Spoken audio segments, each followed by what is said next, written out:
we see Chadwick Boseman. First look at him. We don't see him in the Black Panther garb just yet, but we kind of see him with his father, and then the death of King T'Chaka, of course, by Helmut Zemo posing as the Winter Soldier, and that really sets a fire under Black Panther.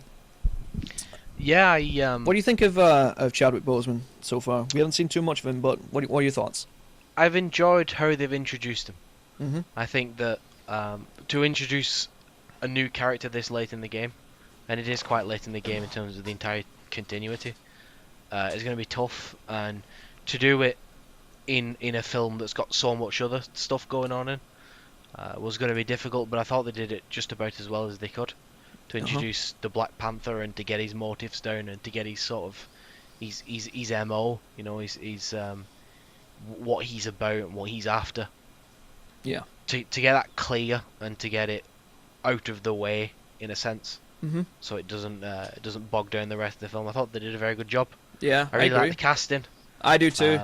And this is where Civil War edges out Batman vs Superman, in my opinion, because BVS, you know, packed a lot of stuff in, and it all felt rushed, and nothing really got time. No real plot point got time to flourish. Whereas this, they had a bunch of stuff to work with, and it all worked, and it all flowed really well. Introducing new characters, a little bit of an origin on, well, not so much an origin on Black Panther, but you kind of see why he suits up and stuff like that.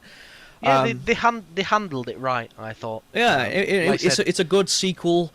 It was a great sequel to the Winter Soldier movie, and a great sequel to, I guess, Ant-Man and the Avengers. Yeah, just all the Marvel movies. Yeah, they handled everything just so well. Yeah, it ticked a lot of boxes, and as you mentioned in terms of Batman versus Superman, they had an awful lot to fit in that film, and I don't think they did it well at all. I think it was rushed. It was erratic. It was. Now, don't get me wrong. I really liked that movie. I enjoyed it a lot. But I enjoyed it. Yeah. I don't think it's a good. As I've mentioned before, I don't necessarily think it's a good film. I think it's a good film. I think it's a good film. But I see all of its flaws for sure. Yeah, but again, you know, just to link it back, Captain America 2, not 2, sorry, 3, Civil War, did a very good job of bringing these things in, introducing it, giving it some time, you know, not just ignoring it and just saying, oh, there's a guy here. Yeah, everything gets its own time and to flourish, and they give him motivations very quickly. They did it very well, very organically. Yeah, I liked it. Enjoyed it. I liked it a lot. I thought Chadwick Boseman was great casting. He did a great job. From that scene, the death of King T'Chaka, we get Bucky and Cap. So, you know, they put out Bucky's face. You know, people trying to identify the Winter Soldier, and Cap ultimately finds him. They go on a little bit of a chase, and then Black Panther shows up in the full fucking suit, and it looks so good. It looks so fucking cool, made out of vibranium.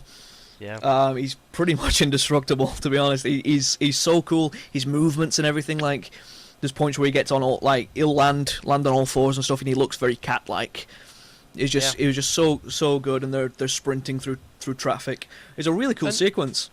And one of the things as well, I think, from a non-comic book fan, from someone who perhaps didn't follow the build-up and didn't know who we were looking at during the scene where they were in the, you know, doing the diplomacy. Yeah.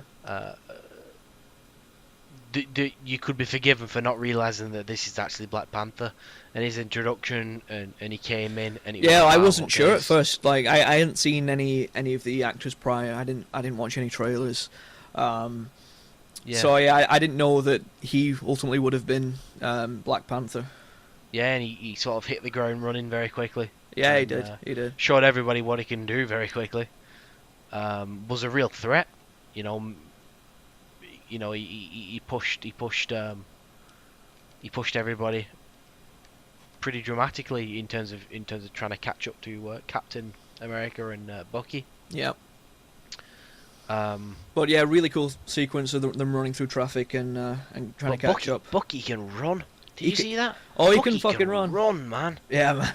Jeez, he can run so quick. Yeah, madness. Yeah, they're running through and they're going faster than most vehicles. Yeah. There's a cool little shot where you kind of throw someone off a bike and spins it round. It's pretty cool. Ultimately, they get caught though. War Machine shows up. Yeah. You know, congratulations, Cap. You're now a criminal or whatever he says.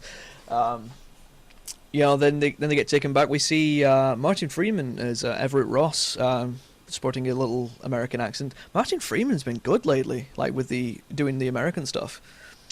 He'll always be Tim from The Office to me, but he's really shone in like Fargo and stuff like that. I really like Martin Freeman in a lot of things. You know, Sherlock, I really enjoy him in. I still haven't seen Sherlock, man. Despite the Hobbit films not being necessarily great, I thought he was really good in that. Fargo is fantastic. So good. Was so good. I still haven't caught season 2, but yeah, Fargo season 1 was great. Season 2 is very good. Yeah. Lorne Malvin's yeah, such so a good character too. You know, he's got acting chops. I anticipate that he will be more of an important character. Well, interesting you should say that, because it's been almost confirmed that he will be in Black Panther in some form or another. Yeah. So yeah, he'll be showing up again. That's pretty cool. I don't think they would have cast as well known an actor, or who will have to be well paid, as Martin Freeman, if he wasn't going to be at least somewhat important. And yeah, you know, I somewhat completely agree. recurring. Yeah, you're absolutely right.